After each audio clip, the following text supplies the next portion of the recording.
Namaskaram, everyone. In our previous narration, we saw how Narada advised Yudhishthira that every man is tied by the ropes of what we call as Dharma, Brahmacharya, and Brahmanya, and propelled by these, man carries to the home of the Lord the burdens that are imposed on him.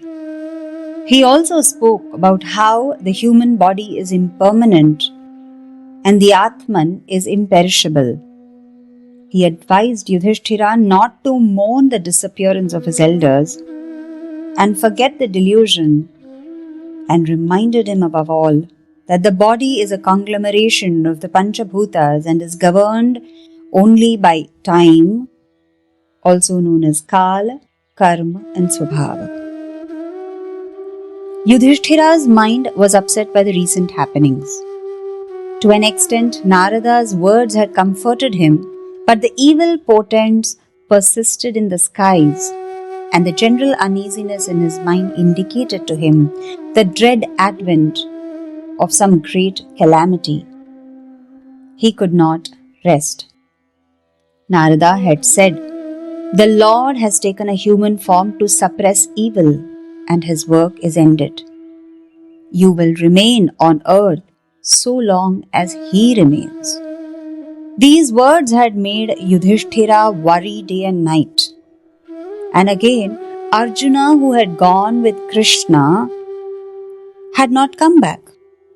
Several months had passed since he went. Yudhishthira was telling Bhima about his misgivings.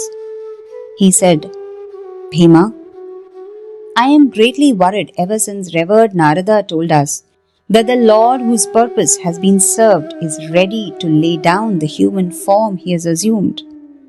Like an actor taking off the clothes he had donned for the role he was playing, my mind is full of fear. Do you think it is possible for our Krishna to go? Krishna, who has been everything to us, do you think he will leave us and go away? I am afraid, very much afraid that it is to happen, and that very soon. Look at the sudden change for the worse on the face of earth. People are getting to be more and more inclined towards adharma. Anger, avarice, untruth seems to be holding sway in the minds of men.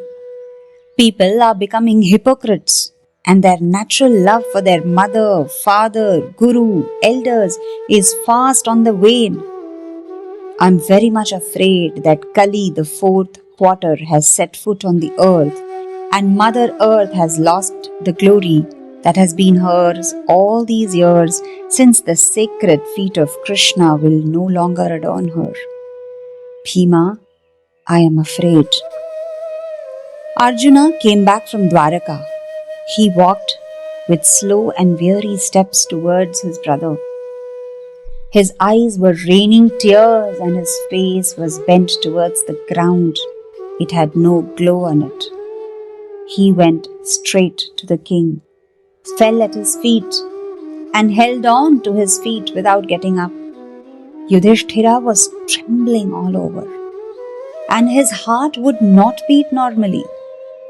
His voice was trembling too as he raised up Arjuna and asked, "Arjuna, what has happened? Are you unwell? Or is your mind unwell because of some pain? What is the matter? Is everyone well at Dwaraka? Tell me, how is our beloved Krishna?" Arjuna was standing silent.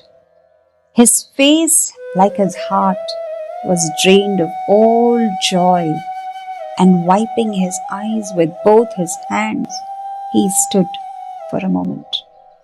His mind went to his beloved Krishna, and with his voice choked with tears, he said, "We have been cheated, O Yudhishthira, my dear brother. We have been deceived by fate. There is no Krishna in Dwaraka. Why? There is no Dwaraka." He fell down in a dead faint. When they brought him back to consciousness, Arjuna composed himself and told them how all the Yadavas have been killed and how no trace of them was left anymore on the earth. How the city itself went under the sea after the death of Krishna.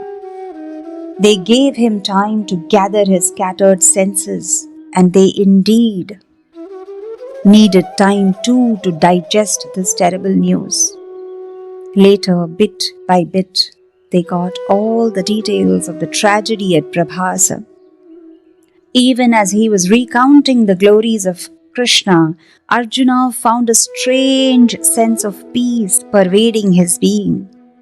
His mind became clear and calm, and there came to him a sense of detachment.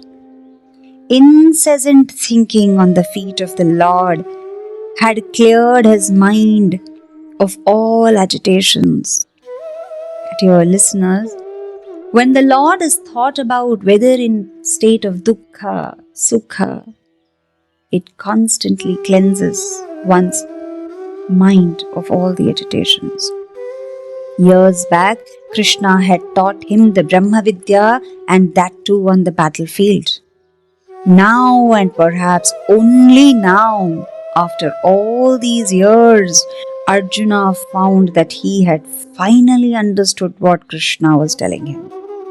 He knew how that sorrow is caused by the illusion of plurality, Vikshrepa, and the feeling that the Jiva is other than the Paramatman. The reason for this plurality is the human body, which is made up of the Panchabhutas. And the other cause is the combination of the three gunas. Avidya, the ignorance of the truth, is the basis of this plurality. It is the Moola Avidya which causes us to believe the body, the elements and the gunas thereafter.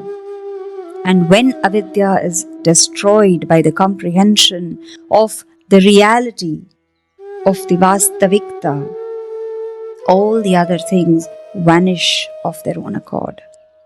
Yudhishthira became silent after the tragedy hit him. What had happened at Dwaraka only confirmed his worst fears, and his mind had already been anticipating the news about the end of Krishna as told to him by Narada. Ever since Narada came and went, Yudhishthira had lost his peace of mind, and now he realized that his mind was still, without any agitations. He remembered what Narada had told him. You will remain on this earth only as long as Krishna does. Yudhishthira's thoughts were now bent on the other world. The moment Kunti heard about the death of Krishna, she dropped down dead, and her soul, which was ever thinking on him, became one with him. Calmly, Yudhishthira made preparations for the final journey. He crowned Parikshit the monarch. Vajra, the son of Aniruddha, was crowned in Mathura. Yudhishthira then gave away all his wealth and his personal belongings. Dressed in barks with his matted hair, he walked out of the palace, ready to enter the next ashrama. He looked like one demented, so devoid of all expression was his face. He spoke to no one, not even to his dear brothers. Bhima, Arjuna, Nakula and Sahadeva followed him. With their minds bent on the feet of the Lord, they travelled northwards, Uttarayana, and reached the heavens, which held for them all that had been taken away from them on earth. Hari Om.